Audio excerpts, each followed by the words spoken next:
Let us move on to our next questioner at the microphone over there. Mr. Edelman. Welcome to America, Mr. Mandela. I'm Ken Edelman. Those of us who share your struggle for human rights and against apartheid have been somewhat disappointed by the models of human rights that you have held up since being released in jail.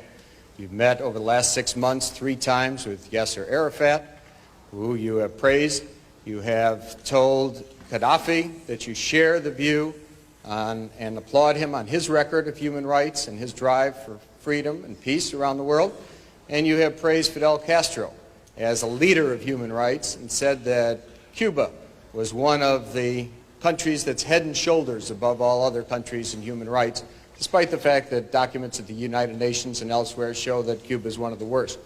I was just wondering, are these your models of leaders of human rights? And if so, would you want a Gaddafi or an Arafat or a Castro to be a future president of South Africa? One of the mistakes which some political analysts make is to think that their enemies should be our enemies.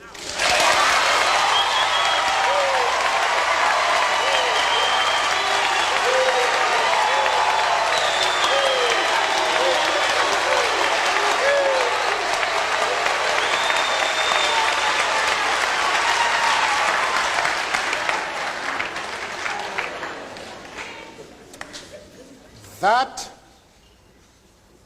we can and we will never do. We have our own struggle which we are conducting. We are grateful to the world for supporting our struggle.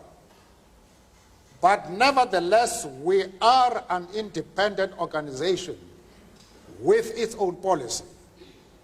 And the attitude of every country towards, our attitude towards any country is determined by the attitude of that country to our struggle.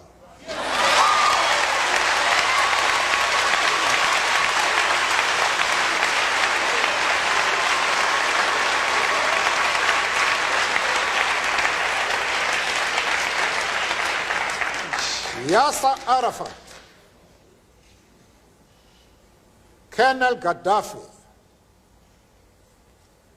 Fidel Castro support our struggle to the hilt.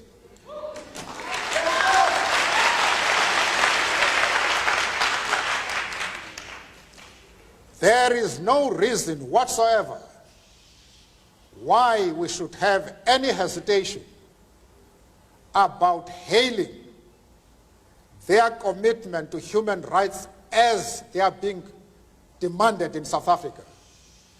Our attitude is based solely on the fact that they fully support the anti-apartheid struggle. They do not support it only in rhetoric. They are placing resources at our disposal for us to win the struggle.